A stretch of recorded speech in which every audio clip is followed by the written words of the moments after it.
যে কোনো বয়সেই আমি দেখেছি পেশেন্টরা আসেন ঘাড়ে ব্যথা নিয়ে। এসে বলেন, ডাক্তারবাবু ঘাড়ে খুব ব্যথা, এইদিকে ঘোরাতে পারছি না, স্টিফ হয়ে যান এবং তারা অনেকটা রোবটিক পশ্চারে হাঁটতে থাকেন, মানে ঘাড়টা ঘোরানো বা মুভমেন্টের প্রবলেম হচ্ছে বলে। এই ঘাড়ে ব্যথার রুগীদের সংখ্যা কিন্তু আমাদের ক্লিনিকে কম থাকে না। তো আমি অনেক ভেবেচিন্তে ভাবলাম একটা আপনাদের জন্য এরকম একটা ভিডিও বানাই, যে ঘাড়ে ব্যথার কারণগুলো এবং তার হোম রেমেডিগুলো নিয়ে যদি আপনাদের একটু আমি বলতে পারি, তাহলে অনেকেই উপকার হয়তো পাবেন।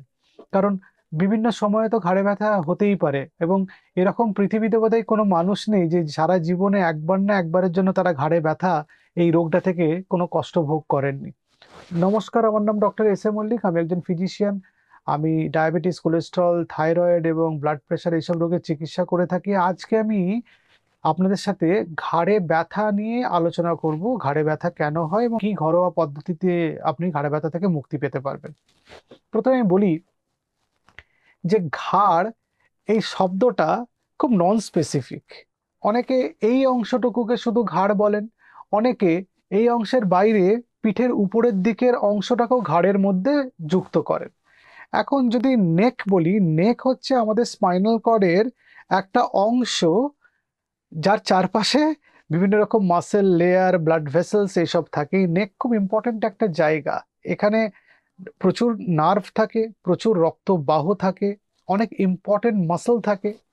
এবং এই নেক বা এই ঘাড়, এখানে ব্যথা হলে ভীষণ অসুবিধা হয়। একটা হচ্ছে আমাদের প্রত্যেক দিনের জীবন ধারণ বা কাজকর্মে অসুবিধা হয়ে পড়ে, সেটা একটা হলো।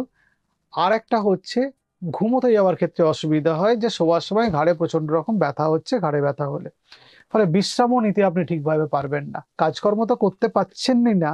সেই সময়টা আপনি ভাবলেন একটু শুয়ে বসে কাটাবেন টাটাবেন, শুতে গেলেও ব্যথা করতে পারে। ফলে ঘাড়ে ব্যথা নিয়ে আজকে আমরা একটু বিশদে আলোচনা করব। ঘাড়ে ব্যথা বিভিন্ন কারণে হতে পারে। একটা আমাদের ব্যায়াম থেকে হতে পারে, আমাদের রেগুলার অ্যাক্টিভিটি থেকে হতে পারে, আমাদের বিভিন্ন রকম ডেফিসিয়েন্সিতে হতে পারে, বিভিন্ন রকম অসুখে হতে পারে, স্পাইনাল কর্ডের বিভিন্ন রকম ডিজেনারেশন এবং আনুষঙ্গিক কারণেও হতে পারে। আমাদের এই ঘাড় বা নেক এ মোটামুটি 10 পাউন্ডের মতো ওজন বহন করতে পারে, মোটামুটি 4.5-5 কেজি ইজিলি বহন করতে পারে। এর বেশি ওজন ক্যারি করার সময় যদি অভ্যেস না থাকে, তখন স্প্যাজম হতে পারে, ব্যথা হতে পারে। এবার আপনি আমাকে বলবেন, তাহলে এই যে বড় বড় আলুর বস্তা, চালের বস্তা ঘাড়ে করে লোকে নিয়ে চলে যাচ্ছে, ওটা অভ্যস্ত, আপনি পারবেন না। আপনি ওটা ঘাড়ে নিয়ে যেতে পারবেন না, আপনার অভ্যেস নেই। আপনার নেক মাসলস অতটা অভ্যস্ত না। আপনার নেক মাসলস একটা নির্দিষ্ট ওজনের ওজন বহন করতে সক্ষম, সেটা মোটামুটি দেখা গেছে 10 পাউন্ডের কাছাকাছি বা 5 কেজির কাছাকাছি, এর বেশি নয়। এই ঘাড়ে ব্যথা ব্যাপারটা কি বলে, এটা নেক পেন বা সার্ভাইকালজিয়া, বা এই যে ঘাড়ের বা মাথার নিচের অংশে যে ঘাড়ের অংশটা, সেখানে ব্যথাটাকে সার্ভাইকালজিয়া বলে। অনেকে বলেন ঘাড়ে ব্যথা, অনেকে বলেন গলায় ব্যথা, অনেকে বলেন ঘাড়ে স্প্যাজম হয়েছে, মাস্কুলার স্প্যাজম, বিভিন্ন কথা বিভিন্ন বলেন। কিন্তু সবসময় যে ঘাড়ে ব্যথার কারণ মাসল স্প্যাজম, ব্যাপারটা তা নয় আর কি। অতটা সরলীকরণ করা ঠিক হবে না। ঘাড়ে ব্যথা মাসলস থেকে হতে পারে এবং বিভিন্ন অন্যান্য কারণেও হতে পারে। ঘাড়ে ব্যথাকে আমরা দুটো ভাগে ভাগ করতে পারি। একটা অ্যাকিউট, যদি 6 সপ্তাহের কম তার বয়স হয়, ঘাড়ে ব্যথাটা হয়েছে এবং 6 সপ্তাহ ক্রস করেনি। আর একটা যদি 3 মাসের বেশি থাকে। অ্যাকিউট কজগুলো যেগুলো, সেগুলো মোটামুটি মাসল পেন বা লোকাল কোনো কজের জন্য হতে পারে। ব্যাড পশ্চার, খারাপভাবে আপনি বসে কুঁজো হয়ে কাজ করছেন অথবা বাজেভাবে ঘুমাচ্ছেন, এইভাবে হতে পারে। কিন্তু যাদের ক্রনিক নেক পেন আছে, সেখানে আমাদের আরো কিছু পরীক্ষা নিরীক্ষা করে তার কারণ নির্ধারণ করতে হয়, যে কি কারণে আমাদের ঘাড়ে ব্যথাটা এতদিন ধরে থাকছে। বেশিরভাগ ঘাড়ে ব্যথা কিন্তু খুব সিরিয়াস কোনো কজে হয় না, বা খুব সিরিয়াস বা গুরুতর কারণে হচ্ছে ব্যাপারটা তা নয়। কিন্তু কখনো কখনো কিছু সিরিয়াস কারণেও হতে পারে। ঘাড়ে ব্যথা যেগুলো সিরিয়াস কারণে নয়, মানে মাস্কুলোস্কেলেটাল এই পেনগুলোর কথা বলছি, সেখানে কিছু মাসেল রিল্যাক্সেন্ট বা কিছু ব্যথার ওষুধ বা প্যারাসিটামল গোছের ওষুধ খেলে সেটা থেকে অনেক আরাম পাওয়া যায় এবং কিছুদিন পরে নিজে থেকেই সেরে যায়। ঘাড়ে ব্যথাটা মোটামুটি 3 ভাবে আমরা ব্যথা অনুভব করি। একটা হচ্ছে পারসিস্টেন্ট পেইন হয়, মানে কনস্ট্যান্ট একটা ব্যথা হয়ে যাচ্ছে। 2 নম্বর, একটা শুটিং পেন হচ্ছে, মানে খুব একটা ছুঁচফোটার মতো ব্যথা। আর একটা ব্যথা যেটা জ্বালা জ্বালা ভাব হয় বা থ্রবিং পেন হতে পারে। তো এই ঘাড়ে ব্যথাটা বিভিন্ন রকম তার ব্যথা হয়, সব রকম ব্যথা তো আর একই রকম নয়। পেশেন্টরা এসে বলে ডাক্তারবাবু আমার এখানটা জ্বালা করছে, তখন আমরা কোনো নিউরোপ্যাথিক পেন হচ্ছে কিনা ভাবি। আবার অনেকে বলেন ডাক্তারবাবু এইদিকে একটা ব্যথা আছে, ঘাড় ঘোরালে ভীষণ টান লাগছে, তখন আমরা ভাবি মাস্কুলোস্কেলিটাল কিছু পেন হচ্ছে কিনা। অনেকে আবার বলেন ডাক্তারবাবু এখানে ব্যথা, কিন্তু দেখুন এটা উঁচু উঁচু এরকম গুটলি গুটলি কি একটা হয়ে আছে, তখন আমরা ভাবি কোনো ইনফেকশন হয়েছে কিনা, বা সার্ভাইকাল লিম্ফাডেনোপ্যাথি হয়েছে কিনা, বা গ্ল্যান্ড ফুলেছে কিনা। তো বিভিন্ন ধরনের প্রেজেন্টেশন নিয়ে পেশেন্টরা আসেন, এবং যার যে ধরনের ব্যথা থাকে সেই ব্যাপারে আমরা ভাবতে থাকি, তাকে সেইভাবে চিকিৎসা করার বা তার পরীক্ষা নিরীক্ষা করার আমরা নিদান দিয়ে থাকি। ঘাড়ে ব্যথার সঙ্গে আরো অন্যান্য অনেক সিমটম থাকতে পারে। কখনো কখনো মাথা ব্যথা থাকতে পারে, কখনো কখনো আমাদের পিঠের উপরের দিকে ব্যথা থাকতে পারে, কখনো আমাদের ঘাড় ঘোরাতে গেলে ব্যথা লাগতে পারে, অথবা কখনো ঝিনঝিন করতে পারে বা জ্বালা করতে পারে, বা হাত পা অবশ হতে পারে। হাতও অবশ হতে পারে, তার সঙ্গে পাও অবশ হতে পারে। সুতরাং এতগুলো অ্যাসোসিয়েটেড সিমটম থাকে। যদি দেখা যায় ঘাড়ে ব্যথার সঙ্গে মাথা ব্যথা আছে, তখন ব্রেনের কিছু অসুবিধা আছে কিনা সেটা আমরা দেখি। যখনও দেখি যে ঘাড়ে ব্যথার সঙ্গে জ্বালা জ্বালা ভাব বা হাত পায়ের কোনো অবশ হচ্ছে কিনা বা ঝিনঝিন করছে কিনা, তখন আমরা কোনো নার্ভ কম্প্রেশন হয়েছে কিনা সেটা ভাবি। তো এইভাবে আমরা জিনিসগুলোকে অ্যাসেস করার চেষ্টা করি বা ডিফারেন্সিয়েট করার চেষ্টা করি, এবং সেইভাবে তার চিকিৎসার ব্যবস্থা আমরা করি। ঘাড়ে ব্যথা কিন্তু যে কোনো বয়সে হতে পারে। একটা শিশুরও যেমন হতে পারে, একজন প্রাপ্তবয়স্ক মানুষেরও হতে পারে, একজন বেশি বয়সের মানুষেরও হতে পারে। সুতরাং ঘাড়ে ব্যথার নির্দিষ্ট কোনো বয়স নেই। ঘাড়ে ব্যথার কারণ কি তাহলে? একটা তো এজ, বয়স। যত বয়স বাড়ে আমাদের মেরুদণ্ডের হাড়গুলো ক্ষয়িতে আরম্ভ করে, অনেক সময় ছোট ছোট লিগামেন্ট ছিঁড়তে পারে, স্পন্ডালোসিস হতে পারে, ডিজেনারেশন হতে পারে, বা যেগুলোকে আমরা ডিজেনারেটিভ চেঞ্জেস বলি সেগুলো হতে পারে, তার জন্য ঘাড়ে ব্যথা হতে পারে। অনেক সময় অস্টিওআর্থ্রাইটিস হতে পারে, স্পাইনাল স্টেনোসিস হতে পারে, বা বা ডিস্ক হার্নিয়েশন হতে পারে, বা পিঞ্চ নার্ভ হতে পারে, মানে কোনো নার্ভ কম্প্রেশন হলো কিনা, বা ডিস্ক বালজ হলো কিনা, কোনো অস্টিওআর্থ্রাইটিস হলো কিনা ভার্টিব্রাল কলামে, অথবা কোনো স্পাইনাল কর্ড স্টেনোসিস হলো কিনা। সেটা একটা রোগের নাম, যেখানে স্পাইনাল কর্ডটা কম্প্রেসড হয়ে যায় ভার্টিব্রাল কলামের মাঝখানে। এই রোগগুলো হতে পারে, এবং বয়সের সঙ্গে সঙ্গে এই রোগগুলো প্রকোপ দেখা যায়। 2 নম্বর হচ্ছে ফিজিক্যাল স্ট্রেন। কোনোভাবে বেশি কিছু করে ফেলেছে কিনা, কোনো ভারী জিনিস ক্যারি করে ফেলেছে কিনা, কোনো হাত দিয়ে কোনো ভারী জিনিস ক্যারি করেছে কিনা, খুব বাজেভাবে ঘুমিয়েছে কিনা, কনস্ট্যান্ট অনেকক্ষণ বসে কম্পিউটারের সামনে কাজ করেছে কিনা, অনেকগুলো ফ্যাক্টরের উপর ডিপেন্ড করে। ফিজিক্যাল স্ট্রেন একটা ইম্পর্টেন্ট পজিটিভ ফ্যাক্টর। যদি দেখা যায় আপনার অ্যাবডোমিনাল কোর মাসলগুলো উইক, আপনার ওজন বেশি এবং খারাপ পশ্চারে আপনি কাজ করছেন, তাহলে আপনার ঘাড়ে ব্যথা হতে পারে। আর কোনো কারণে একটা রিপিটেটিভ অ্যাক্টিভিটি চলছে, রিপিটেটিভ একটা ওয়ার্ক হয়েছে ঘাড়ে, যেটার সঙ্গে আপনি অভ্যস্ত না। মনে করুন কানে গান শুনছেন একটা, নিয়ে খুব ভালো গান লেগেছে, আপনি খুব মাথা টাথা ঝাঁকিয়ে গানটা শুনলেন, পরের দিন দেখলেন আপনার ঘাড়ে ব্যথা হতে পারে। ফলে অনেকগুলো কারণে ঘাড়ে ব্যথা হতে পারে। এগুলো তার যেগুলো কমন কজেস, সেগুলো আমি আপনাদের সামনে তুলে ধরার চেষ্টা করছি। 3 নম্বর হচ্ছে মেন্টাল স্ট্রেস।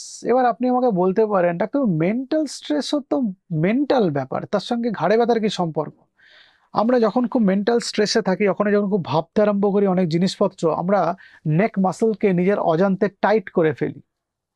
যখন চিন্তা করতে থাকি, এরকম করে চিন্তা করি বা এরকম করে ভাবতে থাকি, আপনি খেয়াল করে দেখবেন, আপনি যখন খুব বেশি মনোসংযোগ সহকারে স্ট্রেসফুল সিচুয়েশনে চিন্তা ভাবনা করছেন, আপনার নেকের ওপর একটা স্ট্রেন বা চাপ পড়ে, সেটাও আপনার ঘাড়ে ব্যথার কারণ। বা 4 নম্বর, কোনো ইনজুরি হলো কিনা, সেটা হুইপ্লাস ইনজুরি হতে পারে, কোনো রোড ট্রাফিক অ্যাক্সিডেন্ট হতে পারে, কোনো ঘাড়ে ব্যথা লাগলো, কোনো জিনিস এসে আঘাত লাগলো, ডিস্ক হার্নিয়েশন হলো, বা এখন লিগামেন্ট টিয়ার হলো, বা ভার্টিব্রাল কলামের ফ্র্যাকচার হলো, এইসব কারণেও নেকে আমার ব্যথা হতে পারে। তো অনেকগুলো কারণে আমাদের ঘাড়ে ব্যথা হয়। 5 নম্বর, যদি কোনো টিউমার হয়, কোনো স্পাইনাল কর্ডে টিউমার হলো, ঘাড়ে কোনো টিউমার হলো, বা কোনো গ্রোথ হলো, কোনো নার্ভ কম্প্রেশন হলো, বা কোনো মাসেলের উপর চাপ পড়লো, তাহলে আমাদের ঘাড়ে ব্যথা হতে পারে। আর 6 নম্বর, যদি অন্যান্য কোনো কারণ থাকে, সেটা মেনিনজাইটিস হোক, বা অস্টিওআর্থ্রাইটিস হোক, বা বিভিন্ন ধরনের ক্যান্সার হোক, তাহলেও আমাদের ঘাড়ে ব্যথা হতে পারে। কখনো কখনো আমরা দেখি কোনো ভিটামিন ডেফিসিয়েন্সি তো ঘাড়ে ব্যথা পারে, vitamin B12, vitamin D deficiency তো হতে পারে, বা ইউরিক অ্যাসিড বাড়লেও হতে পারে। সুতরাং ঘাড়ে ব্যথার অনেকগুলো কারণ আছে। এবার ঘাড়ে ব্যথা আপনার ডায়াগনোসিস করবেন কি করে? প্রথমে হচ্ছে পেশেন্টের কাছ থেকে হিস্ট্রি নিতে হবে যে কোন জায়গায় ব্যথা এক্স্যাক্টলি, কতদিন ধরে ব্যথা, কবে থেকে শুরু হয়েছে, ব্যথার ইন্টেন্সিটি কেমন, কি করলে ব্যথা বেড়ে যায়, কি করলে ব্যথা কমে, এগুলো আপনাকে জানতে হবে।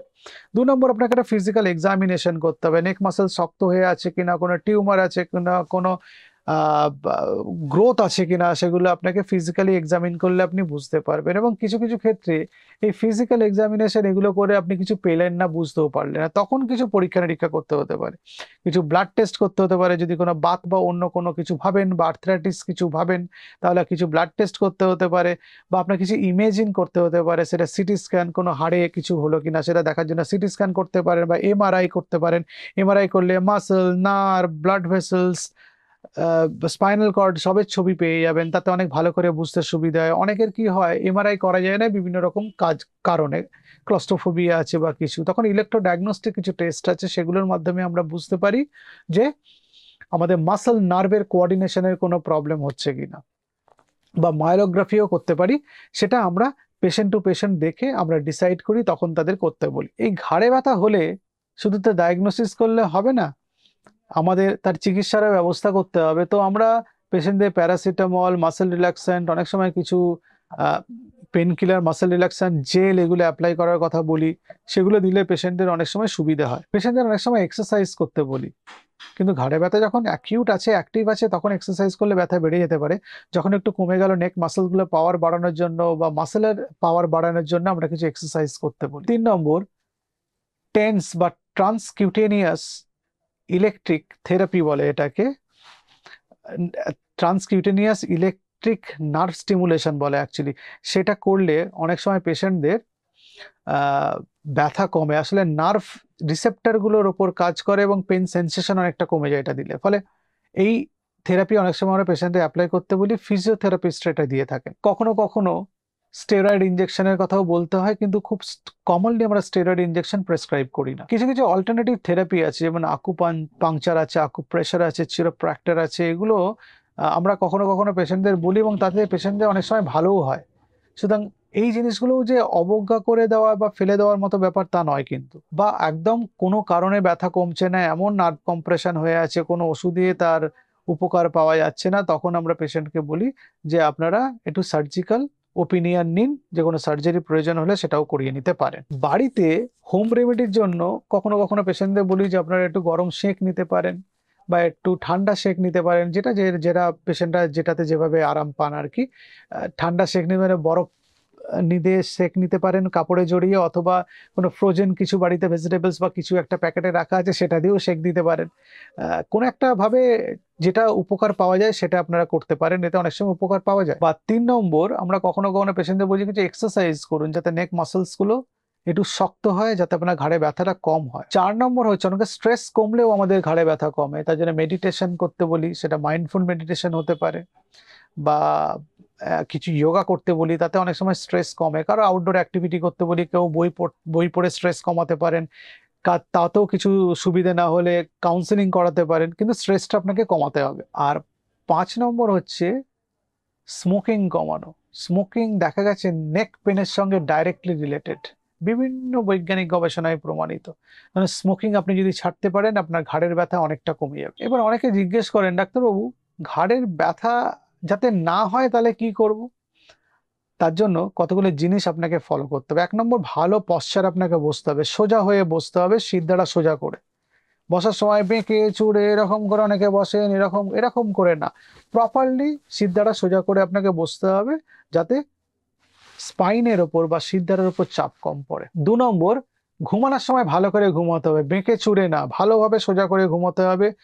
ঘাড়ের নিচে এইটুকু অংশের নিচে বালিশ দিতে হবে, রাউন্ড বালিশ পাওয়া যায়, মাথার নিচে বালিশ দিলে অনেক সময় ঘাড়ে ব্যথা কমতে চায় না বা ঘাড়ে ব্যথা হওয়ার সম্ভাবনা থাকে। এই ঘাড়ের নিচে, সার্ভাইকাল স্পাইনের নিচে বালিশ দিতে হয়। 3 নম্বর হচ্ছে ভারী জিনিস খুব বেশি বহন করবেন না, যদি সুযোগ থাকে সেটা অন্যভাবে ক্যারি করার চেষ্টা করুন, কারণ ঘাড়ে বা কাঁধে ভারী জিনিস বহন করলে অনেক সময় ঘাড়ে ব্যথা হয়। 4 নম্বর হচ্ছে আপার ব্যাক মাসেলের এক্সারসাইজ করা। বিভিন্ন রকম এক্সারসাইজ আছে, পিলাটিস আছে, বিভিন্ন রকম এক্সারসাইজ আপনারা করতে পারেন, ইন্টারনেটে অনেক রকম এক্সারসাইজ আছে, সেটা আপনারা দেখে নিতে পারবেন। 5 নম্বর, স্ক্যাপুলার স্কুইজ, এরকম করে স্ক্যাপুলার স্কুইজ করতে হয়, সেটা করলে আপনার ঘাড়ে ব্যথা অনেক কম হবে বা হওয়ার সম্ভাবনা কমে যাবে। 6 নম্বর, স্ট্যান্ডিং পুশ আপস বলে। এমনি তো পুশ আপ আমরা জানি কিরকম করে করে, স্ট্যান্ডিং পুশ আপ হয়। স্ট্যান্ডিং পুশ আপ করলে আমাদের ঘাড়ে ব্যথা কম হয়, কারণ নেক মাসলগুলো শক্ত হয়ে যায়। আর 7 নম্বর হচ্ছে থেরাব্যান্ড রোয়িং বলে।